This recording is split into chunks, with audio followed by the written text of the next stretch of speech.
You saw the announcement that the president will be going to Cuba with the First Lady on March 21st and 22nd. This is the first president to visit Cuba since Calvin Coolidge. As we've noted, Calvin Coolidge traveled there on a battleship, so the optic will be quite different from the get-go here.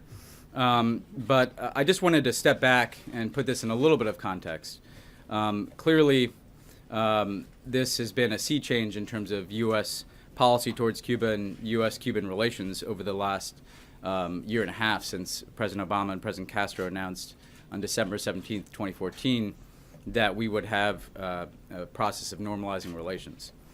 So to date, since we've made that announcement, there have been a number of steps forward. First of all, we intensively negotiated over several months the formal reestablishment of diplomatic relations, which culminated in Secretary Kerry traveling to Havana and raising the flag over our embassy. This embassy allows us to much more actively engage the Cuban people and the Cuban government to facilitate travel to Cuba from many different delegations from the United States, and to pursue bilateral cooperation on a number of issues. And we've had an ongoing process of bilateral dialogues with the Cubans. What we've seen is enormous interest from the Cuban people in this opening and from people in the United States. And we've had businesses travel down to Cuba, state and local governments, academic exchanges, and a significant increase in American travel to Cuba. There's been a 54% increase in the number of Americans visiting Cuba since that announcement. I think we've also seen that the opening to Cuba holds out real promise to improve the lives of the Cuban people. And this is really at the core of our policy. Our judgment was that the embargo that was in place was doing nothing to achieve its stated aims of bringing about a political change in Cuba. In fact, the Castro government under Fidel and then Raul Castro had been in place for many decades. And it was also hurting the Cuban people because they were cut off from the United States. They were cut off in many ways from the world. And they were, again, not benefiting from U.S. policy. And we're seeking to reverse that dynamic. We've made a number of regulatory changes to increase travel and commerce to Cuba. Those, again, have had some benefits. The significant increases in remittances that go to Cuba, that directly benefits Cuban families. The increased travel benefits the nascent Cuban private sector, the cuentapropistas, shop owners, restaurant owners. U.S. companies like Airbnb have gotten into Cuba. This is their fastest growing market. That means travelers staying directly in Cuban homes, benefiting the Cuban people. And increasingly, as businesses have gone down and had discussions with the Cuban government, we're finding out ways that they can establish a presence. And just earlier this week, Kleber announced it's going to start to operate the first U.S.-owned factory in Cuba that will provide tractors for small farmers. These are just some indications of the fact that increased trade, commerce, and travel is going to benefit U.S. companies that are very interested in operating in Cuba, but ultimately it's going to directly benefit the Cuban people. Now, we have a potential to significantly increase those travel links with the announcement that was made earlier this week that we will be restoring direct flights between the United States and Cuba for the first time in several decades. That will allow up to 110 flights to Cuba every day. That's more people-to-people engagement and more opening between our two countries. We've raised a number of issues repeatedly with the Cuban government in terms of steps that we think that they could take to improve conditions on the island, both economically and human rights. We have seen some progress with respect to internet access in terms of additional wireless internet hotspots and efforts to link neighborhoods to broadband connections, but we'd like to see more in that space. And so we continue to indicate to the Cuban government that internet connectivity is essential to the ability of the Cuban people to connect with the global economy. It also, again, advances their ability to access information. We've also been supportive of the reforms that have created more space for a private sector within Cuba, self-employed Cubans, again, cuentapropistas. And this is an area where we believe we can continue to increase our economic engagement and see reforms within Cuba that can empower the Cuban people. At the same time, we, of course, have significant differences with Cuba on issues related to human rights, which we continue to raise directly with them They took some steps in releasing political prisoners and hosting the head of the International Committee of the Red Cross last year, but we'd like, of course, to see more respect for the basic fundamental rights of the Cuban people, freedom of assembly, freedom of speech. As we considered whether to go this year to Cuba, the president's judgment was that, number one, going to Cuba was an important step forward in signaling this new beginning between our two countries and peoples, and also importantly that going to Cuba could help enlarge this space that benefits the Cuban people and increases ties between our countries. And that in fact going earlier this year would allow us to try to get more done, both around his visit and in the days and months that follow.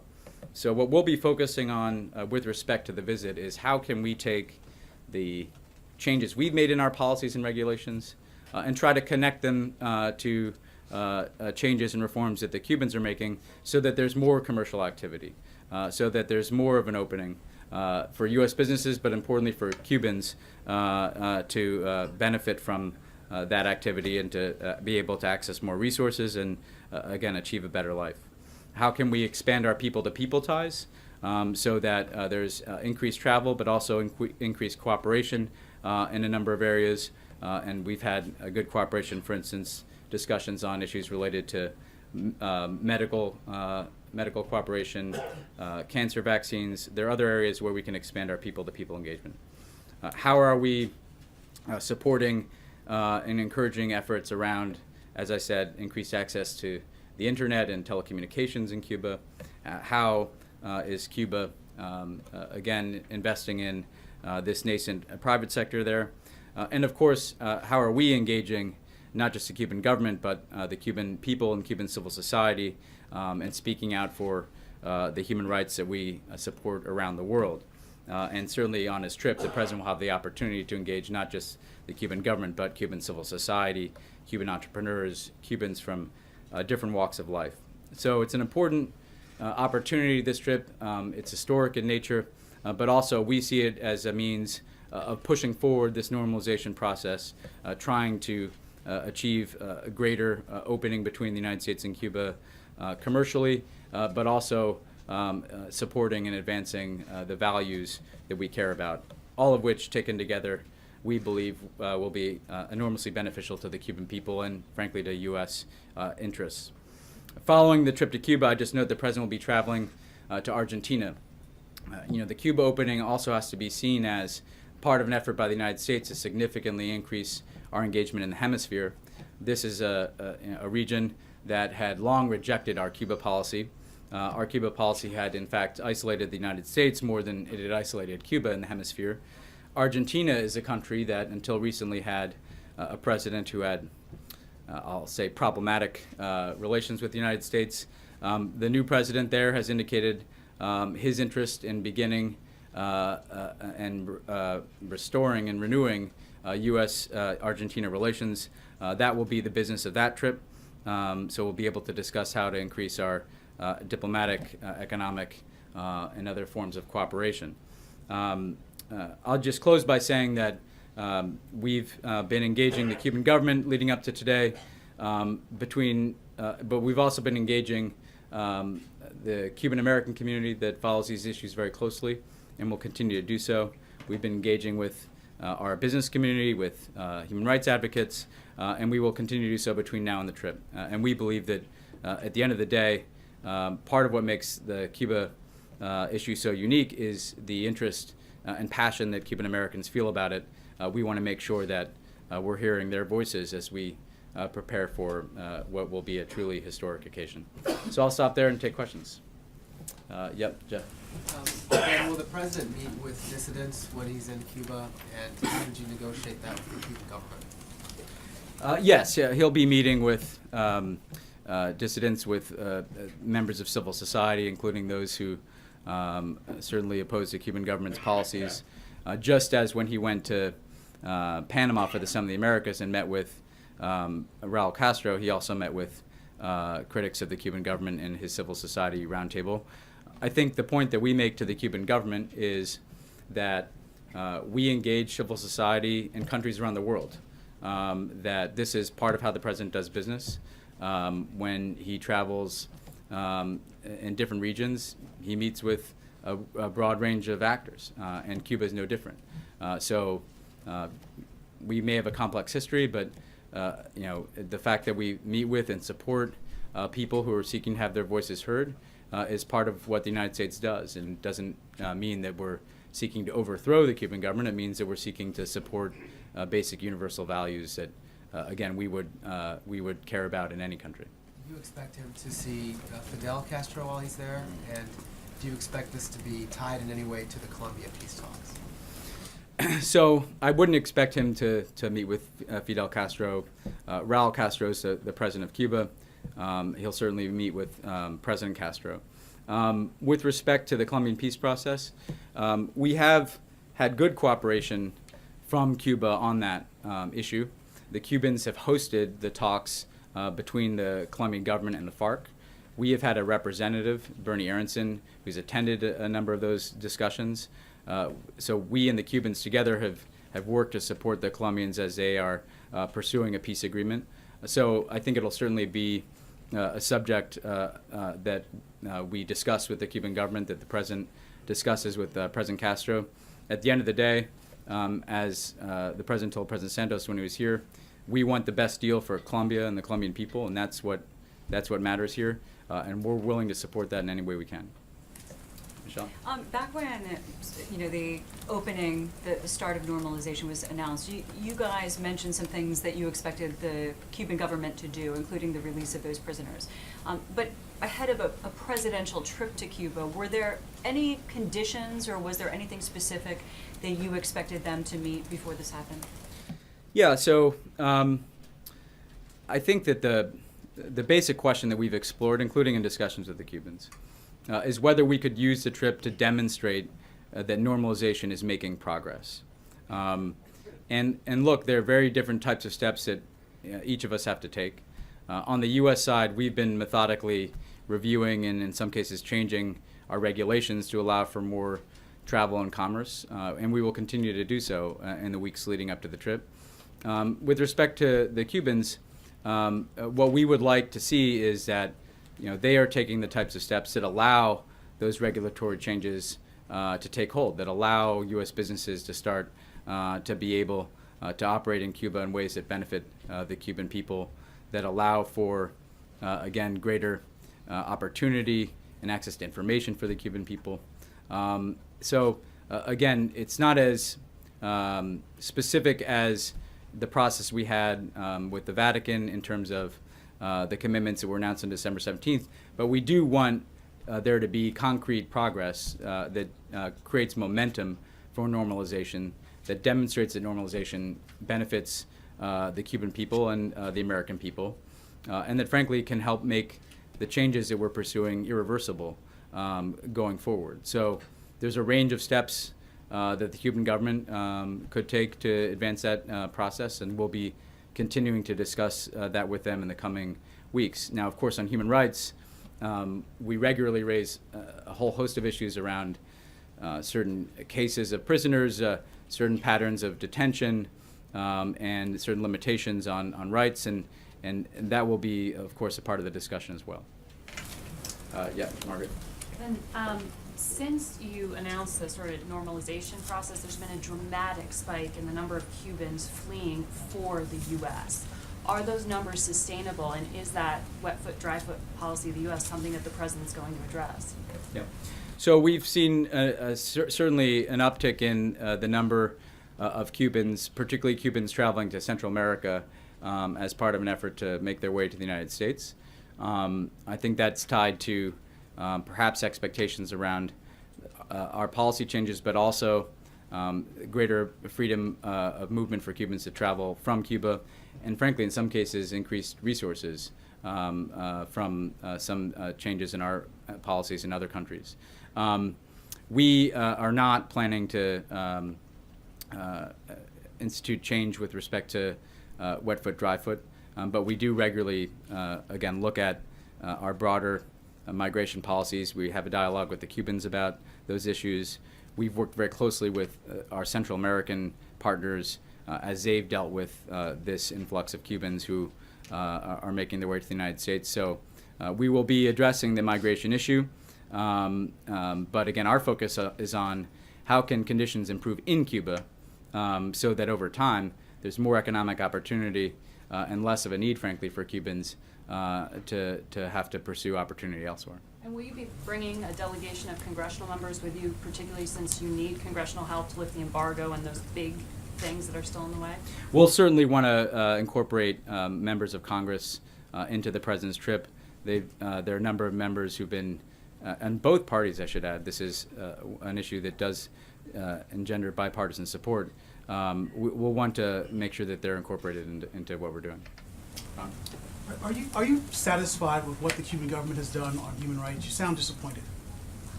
Look, I don't think we will be satisfied. I don't think we've been satisfied to date, and frankly, I think that we're always going to have differences with this government because they have a different political system. At the same time, even with those kind of fundamental differences about how they organize their political system, we do think that there are steps that they can take that can improve conditions for the Cuban people and be a part of the evolution that is taking place on the island. Thus far, we've seen these incremental steps with respect to internet access and connectivity. We've seen some incremental increase in their engagement with the international community on these issues. I mentioned the head of the ICRC, but we'd like to see more. Then why go now? Because we believe that not going and isolating Cuba doesn't serve to advance those issues, that we will be in a better position to support human rights and to support a better life for the Cuban people by engaging them and raising these issues directly. And whether that's individual human rights cases that we're concerned about, whether that's the types of reforms that could broaden opportunity for the Cuban people, or whether that's just how do we directly engage Cuban civil society so that we are speaking out for the values that we support. Again, in our judgment, engagement is a far more effective means of addressing those issues than isolation. And how concerned are you that all of this is still very reversible, is it not? So we want to make this policy change irreversible. And that means that we want the links between Cubans and Americans and the links between our businesses and the engagement between our countries to gain such momentum that there's an inevitability to the opening that's taking place and to the increase in activity between our countries. To be very specific, we have an embassy opened in Cuba. That embassy allows us to travel more widely across the region, across the country to engage the Cuban people. It wouldn't make a lot of sense to shut down an embassy that we have open. You have significant increases in Americans traveling to Cuba. That will only get higher as we institute direct flights and other measures. It wouldn't make a lot of sense to tell a lot of Americans that their government says that they can't be allowed to travel to Cuba. We have a lot of interest from the business community and the Chamber of Commerce in supporting this opening. It wouldn't make a lot of sense to tell American businesses that they have to shutter projects that they've initiated in Cuba. So our objective here is to do as much as we can with the time we have remaining to make this an irreversible policy. And frankly, I think the indications to date are that the American people support that. Thanks, Ben. On Guantanamo Bay, how do you anticipate the conversation going about the property there? And secondarily, will there be a conversation about reparations? There are a number of Cuban Americans in particular in South Florida who lost potentially millions, if not billions, in personal property and assets. Will that be a part of the discussion as well? So on Guantanamo Bay, I'm sure that will be part of the discussion. I know that because I've had that discussion many times with my Cuban counterparts. You know, they are insistent, obviously, that our presence there is not legitimate and that the facility be returned to them. But again, that is not on the table as a part of our discussions. We're focused on the range of issues that I discussed, but I'm sure that they will raise it. It continues to be an issue of concern to them. With respect to the claims issue, that will certainly be on the agenda as well. We have initiated, under the State Department's leadership, a dialogue with the Cubans on the issue of claims. There are many claimants in the United States. We've been engaging many of them. to try to determine the best way forward to see that, again, their concerns are satisfied. So the Cubans also, frankly, have a substantial number of claims against us as well. So there's a formal dialogue on claims, and I think it'll be part of the agenda as well. Just so I can circle back quickly on the prison, that is not going to be part of this. There's no way the government is going to give that back. There's not going to be a provision to give that back. That is not a part of this trip. That's not a part of this trip. Yep. Yep. Who determines which dissidents the president will meet with? Is that something that's negotiated? Do you already have, is that something that's already been discussed? And We determine, who we, meet with in different countries. And we've certainly indicated to the Cubans that this is something the president will be doing on this trip as he does on other trips. Yeah. Ben, was hoping you could flesh out why now. You've talked previously about using the prospect of the presidential trip as something of a carrot to get some of the concrete progress that you are hoping to see. Previously you said that you would go, and there was enough progress. This morning you wrote on Medium that you're going because there's insufficient progress. What's changed there? Well, the fact is there's a little bit of both, in the sense that what we want is to take all this opening, all this activity, and again, what we've seen over the last year, all this interest from businesses and state and local governments and the Cubans, and start to make it concrete, start to show outcomes and results. You're beginning to see that take hold. Again, the direct flights agreement that was reached. You have some businesses beginning to be able to operate in Cuba. But we've also been having discussions with the Cubans about all these issues. What more can we do so that becomes the beginning of something and is not a trickle, but leads to a much more significant flow of activity. And so we are confident that at this point, it is both the case that we have made progress in normalization. We've dealt with a number of the important issues that had to be addressed at the beginning of that process. But now we want to see more of that connectivity come online in terms of, again, commercial activity, in terms of many of the issues that we've been discussing with the Cuban government. And frankly, given the choice between going in December, when frankly it would just kind of be a vacation down to Cuba, or going now and trying to get some business done, we believe that the time is right to go and lean in and try to get as much done on this trip as we can, and try to create as much momentum as we can to carry that forward throughout the year. You don't think you've lost leverage? No, I don't think so, because, again, first of all, this has been an ongoing process of discussions with the Cubans. And look, the president's also going to Cuba, and what he says and how that trip goes, as you all know from covering many trips, will depend on whether we are demonstrating progress. So I think that the interest that both countries have in showing the progress on normalization and having this be a productive and successful visit, I think continues to create the conditions where there's an incentive to get things done. Yeah, Mark. Ben, will President Obama get a chance to address the Cuban people? We have not developed a schedule, Mark, but I certainly think that he would want to look for some opportunity where he'll be able to speak to the Cuban people. So I don't want to suggest that we have a particular venue in mind, but again, I think he sees this as an opportunity where he's meeting the Cuban government, but he's also going to want to be engaging broadly with the Cuban people. So you're looking to arrange something like that? Something, yeah, but again, it's still preliminary. We haven't really begun to flesh out the elements of a schedule yet. And would you expect a reciprocal invitation to be extended to President Castro? Well, we'll take this one visit at a time. We were able to meet President Castro in New York. That was at UNGA, though. But our focus now is on this visit. Carol? What specific policies are you hoping that the Cubans will announce at either during or after this visit? And do you expect that you guys will do an executive order to lift the travel ban to the extent that you can? And can I ask you one on Turkey? The Turks are accusing U.S.-backed Syrian Kurds of the attack yesterday and calling on you guys to sever ties with YPG. One, what is your response to that? And two, have you seen any evidence that their claims are true? So we have not determined responsibility. We obviously condemn in the strongest possible terms the attacks that took place in Turkey. You know, we as a government have not settled upon an assignment of responsibility, but we'll be engaging with the Turks on this.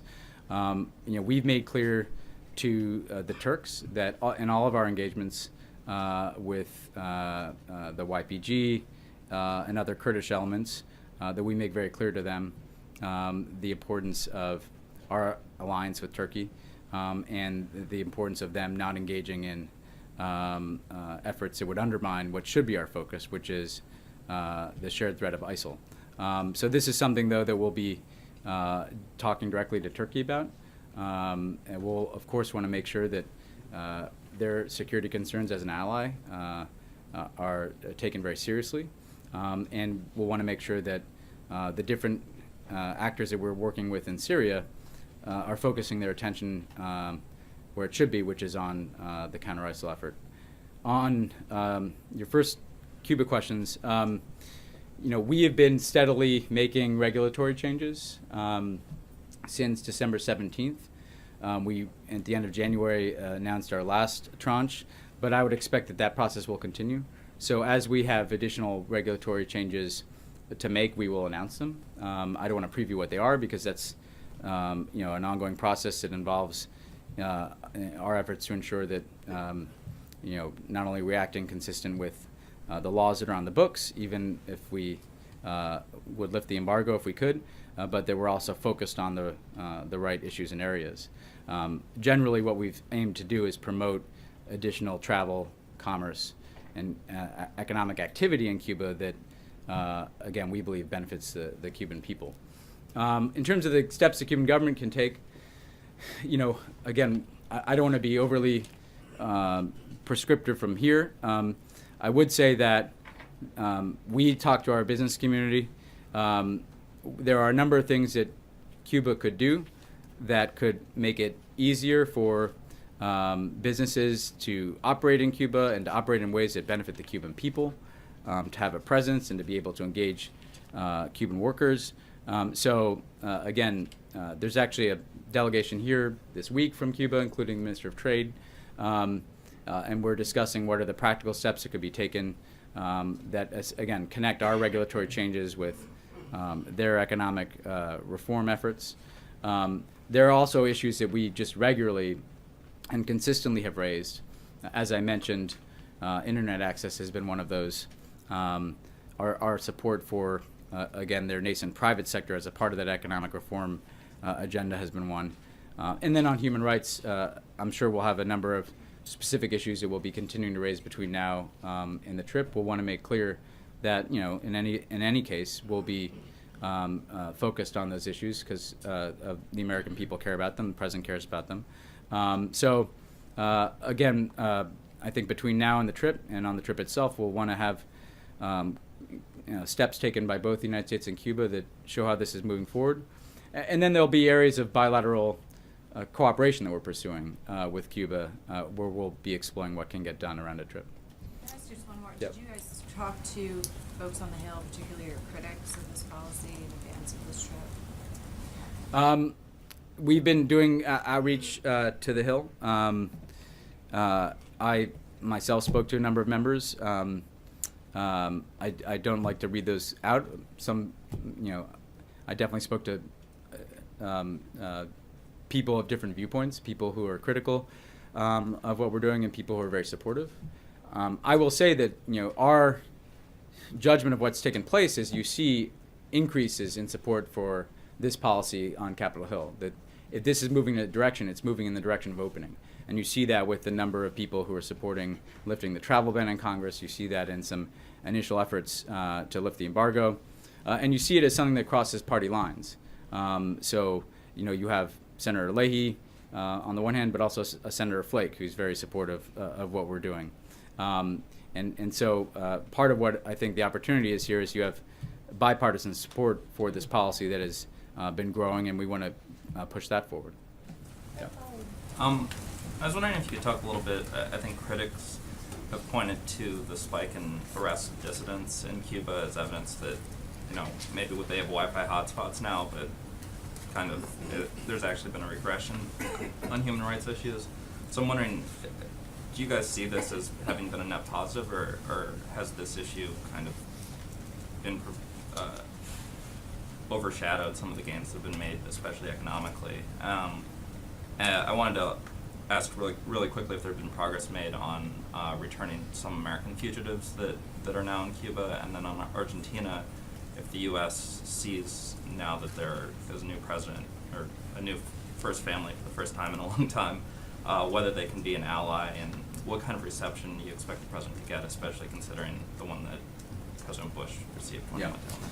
So on human rights, first of all, we see everything that we're doing as being in the net positive for the lives and human rights of the Cuban people.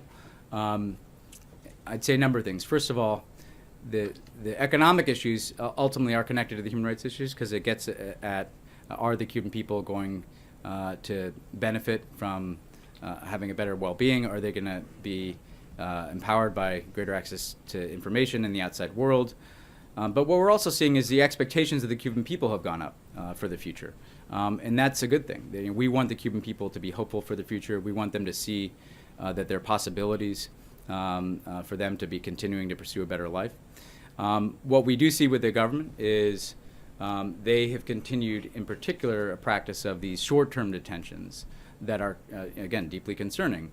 The number of kind of long-term political prisoners along the lines of a number of the people who were released around December 17th, those types of detentions have gone down over the years and months, but what we see is this practice of short-term detentions, harassment of people seeking to express basic rights, and that's an issue that we'll be raising directly with the Cuban government. And the fact of the matter is, the Cuban people see this as a hopeful time, as a moment of opportunity, and it's important that the Cuban government recognize that those aspirations of their people are going to ultimately redound to the benefit of Cuba, and it is not something to be put down. So it will be on the agenda, but as we look at this, it's important to remember we tried it one way for 50 years.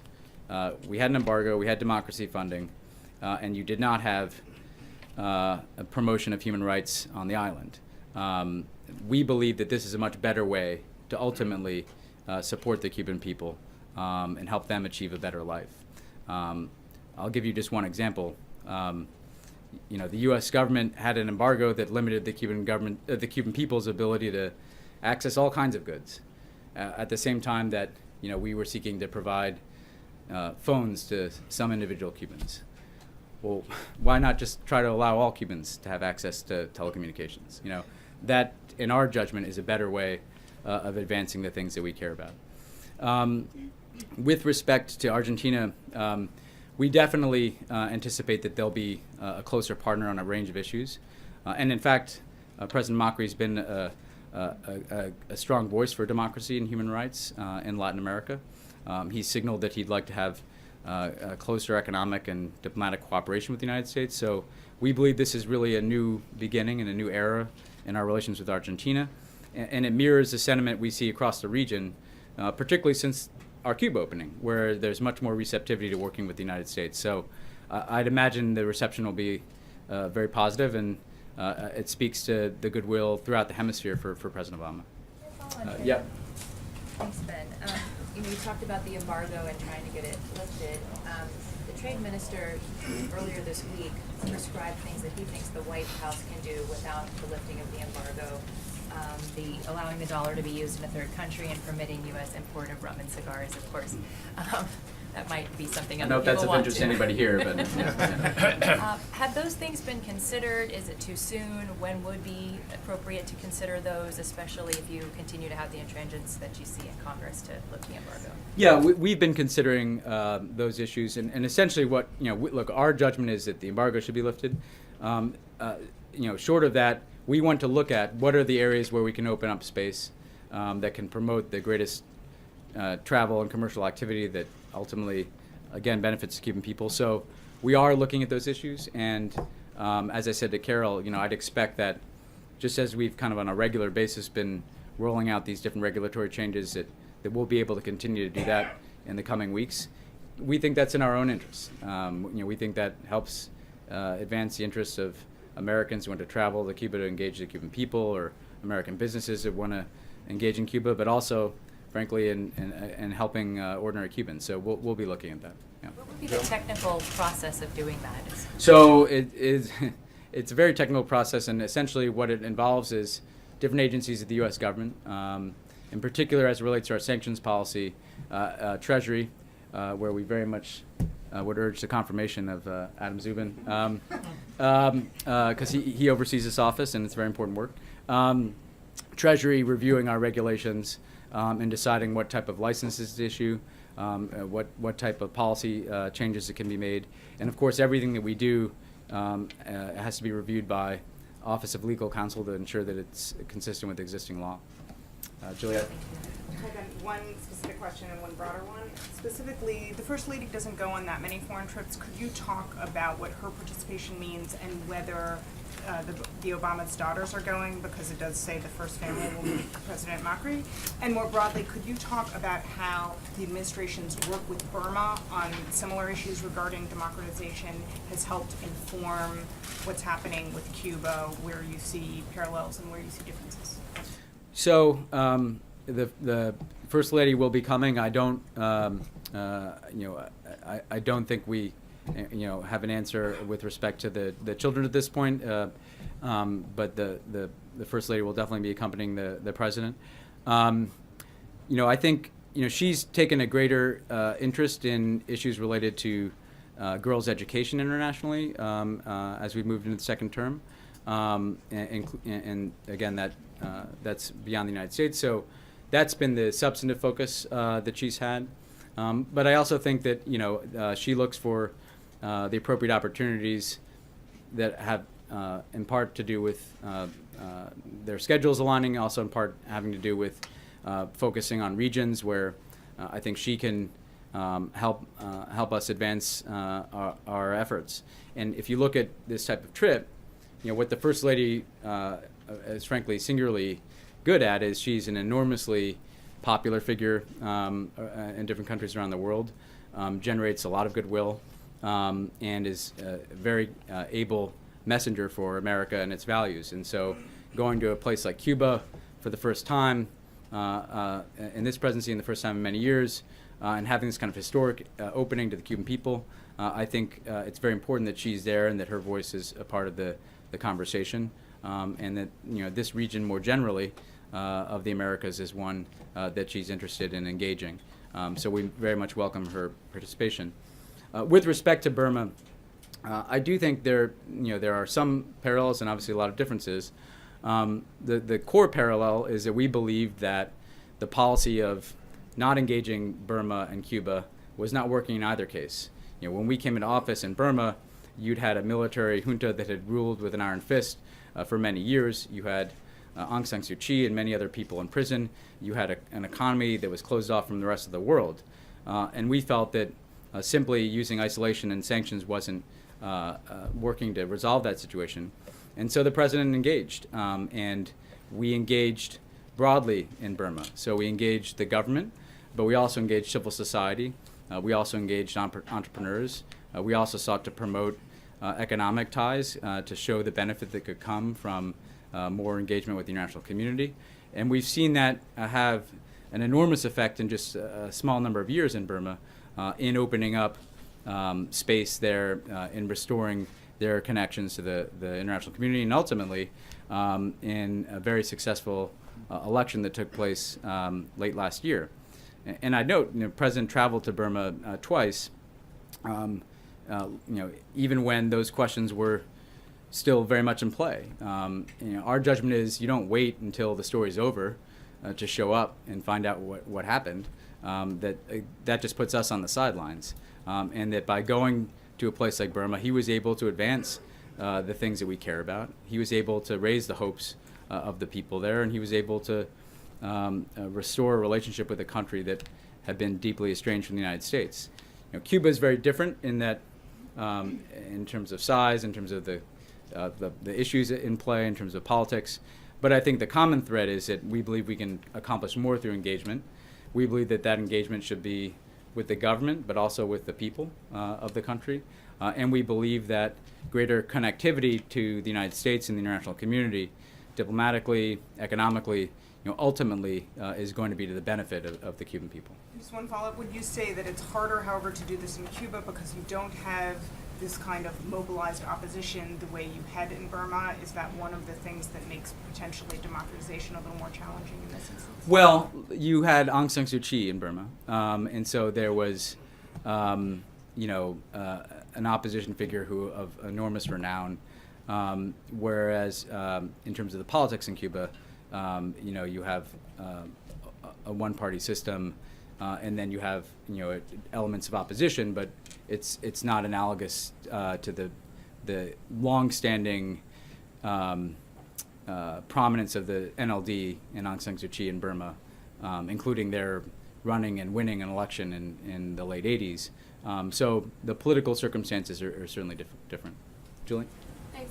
As you've outlined, the United States government has done a lot to sort of relax our restrictions and facilitate some more travel and commerce with Cuba. They haven't done nearly as much on their end, and in fact, if I'm not mistaken, imports were down from the U.S. last year substantially, and as you mentioned, they haven't done anywhere near what we'd like to see them do on human rights. So can you just sort of address this criticism that you're getting from some of the opponents of this policy, that this trip really rewards a regime that in many ways is still, very much against American values and has not done what we wanted, or what the president wanted to see happen when he first announced this a year and a half ago? Well, look, first of all, we do have enormous restrictions still in place. We have an embargo in place. The Cubans themselves, I think, certainly, continue to point to all of those restrictions as a constraint. The fact of the matter is, we do believe that they could do some things, practical things, that could make it easier for businesses to operate in Cuba, to establish a presence in Cuba, to engage Cuban workers directly, to interact with their private sector. So there's a range of issues that we've been discussing with them, and we've been able to find, in some cases, direct solutions. Airbnb can get in because they're directly engaging the Cuban people and that private sector. Kleber was able to find a means of establishing a factory that will benefit small farmers through the production of tractors. But we want to do much more of that. We want to see the Cubans take steps that allow for an opening for U.S.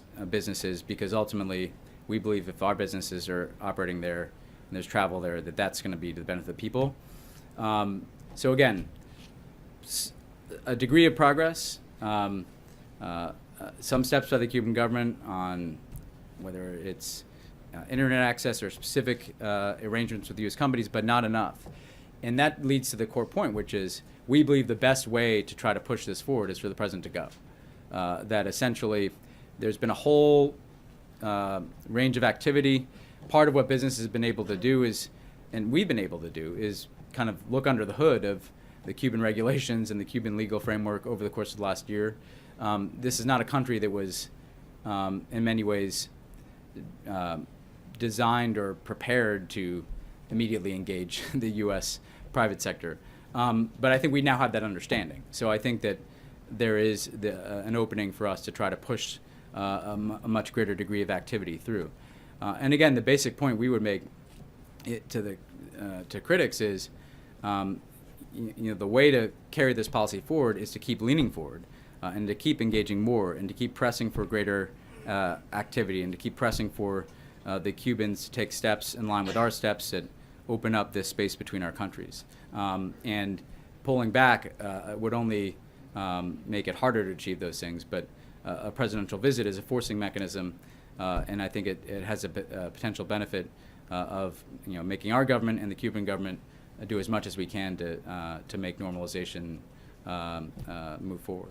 You guys made it clear to them that you want to see more changes on their end in exchange for this trip, as in the run-up to or during the visit between the two presidents? Again, it's not. it's not a quid pro quo, but I think we would like the trip to show the concrete progress in normalization, and so it's an opportunity to demonstrate results. And frankly, insofar as the Cuban government wants to meet the expectations of their own people, which have been raised by this opening of the United States, and help improve the livelihoods of the Cuban people, that engagement will serve those objectives. We feel very strongly that engagement is a far preferable way of pursuing the things that America cares about than isolation. Why don't you take two in the back and then we'll let Yeah. you go. Olivia, you want to go next? Sure, I got a couple for you, Ben. One, building on Carol's question, I think you alluded to this too. Any sign that Cuba is going to let American businesses directly hire from the Cuban labor pool? So that's an issue that's an example of an issue that we have continually raised with them, and we would like there to be increasing opportunities for American businesses to hire Cubans, and foreign businesses to hire Cubans. And again, sometimes that's very easy. If it's Airbnb contracting with a Cuban home, that's one thing. But if it's a U.S. company hiring workers, those are the types of issues that we're discussing with them. Any progress towards nominating an ambassador to Cuba? That's something that we're still working through. Again, as some of you have heard me say, one of the reasons why we've been comfortable where we are is because we have an excellent chief of mission down there, and Jeff De Laurentiis, who's of ambassador rank, worked closely with Susan Rice when she was at the UN, very well thought of in Cuba and in the United States. So we're comfortable with Jeff, but we're going to certainly be addressing the question of ambassador in the coming months. And finally, when U.S.-Vietnam relations were normalized not quite 20 years ago, we heard a lot about how the previous approach had failed and how this was going to lead to greater openness. You read the State Department report on human rights now for Vietnam, and it's just ghastly. It's egregious political abuses. What do you say to critics who say that by broadening the American engagement with Cuba, you are, in effect, putting American businesses in the service of an authoritarian regime that's going to use them for patronage for jobs, and is going to prop itself up that way? So a few things. One, Vietnam is not 90 miles from Florida.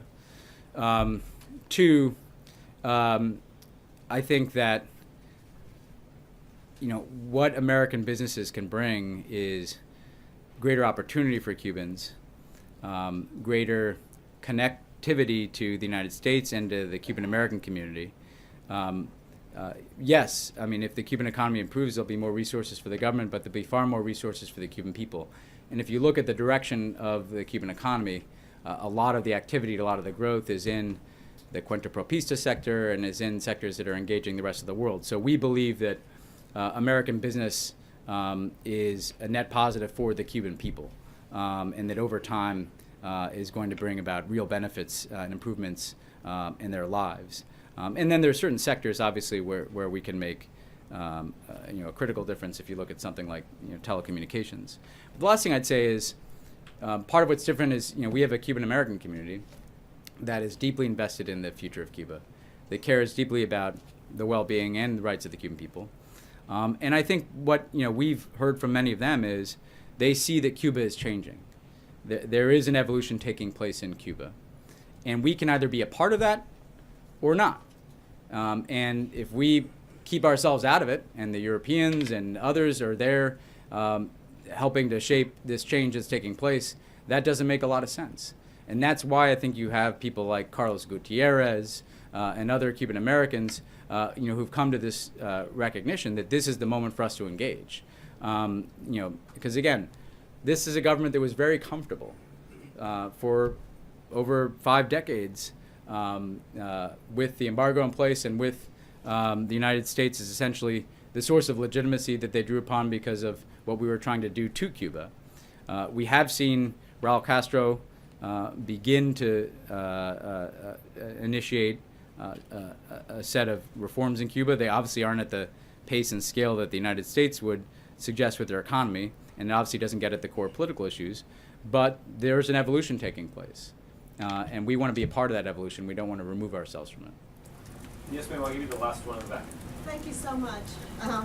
So, you know, the embargo is a big obstacle. The Cubans want it lifted because it's a big hurdle to normalizing relations. Can you talk about how it's playing on the campaign trail? Senators Marco Rubio and Ted Cruz already said that these are, you know, justifiable concessions. So can you talk about whether or not the president is concerned, as others have said here today, that should a Republican win the White House, all of this is going to be reverted?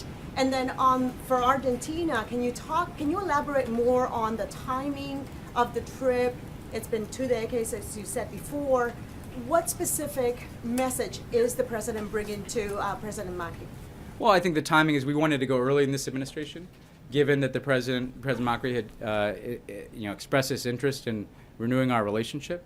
So we want to sit down with him early in his term to chart the way forward, but also demonstrate that a cornerstone of the president's legacy is his approach to Latin America, and that involves the Cuba opening, that involves the Colombia peace process, but it also involves making sure that we're leaving strong relations with important countries like Argentina.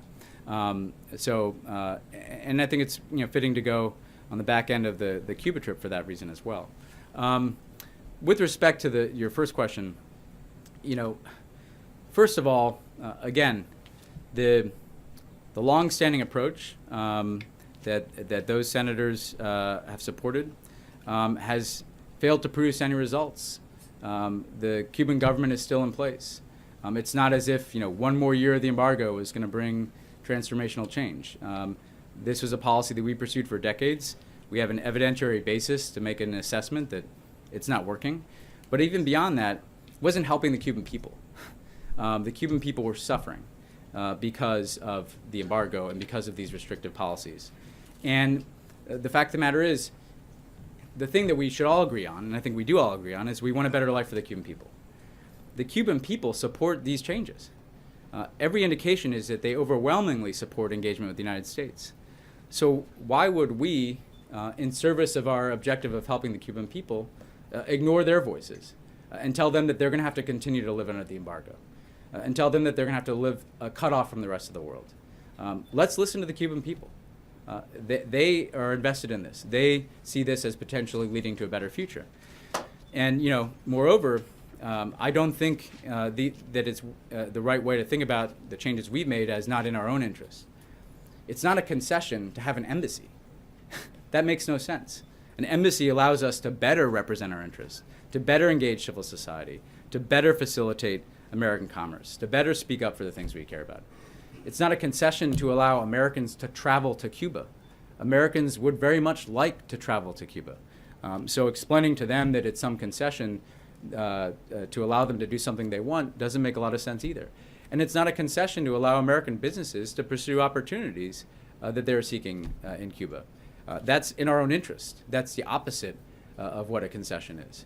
So I think, again, to just conclude on your question, the reason we think that this will be irreversible is because the logic of it is so clear. What we were doing was not working. This has a better chance of having a successful outcome for our interests. If people are traveling there, they're not going to want to be told that they can't travel there anymore. If businesses are starting to operate there, they're not going to want to be told to shut down. If we have an embassy there, it doesn't make much sense to shut it down. If we have new opportunities in the Americas because we've gotten rid of this anchor on our standing in the region, it doesn't make much sense to immediately anger and alienate the Western Hemisphere by reversing this policy. And that's why we believe you see bipartisan members of Congress, but also a diverse group of stakeholders from the Chamber of Commerce to many, many, many people in the Cuban American community to the faith communities like the Catholic Church, all supporting this change in policy. Is the president confident that either Bernie Sanders or Hillary Clinton will continue his legacy in this foreign policy arena? Well, without commenting on specific candidates, I mean, I think the positions that they've taken clearly indicate support for our policy, and certainly we believe that they understand that the old approach didn't work and that this is a better way of pursuing things.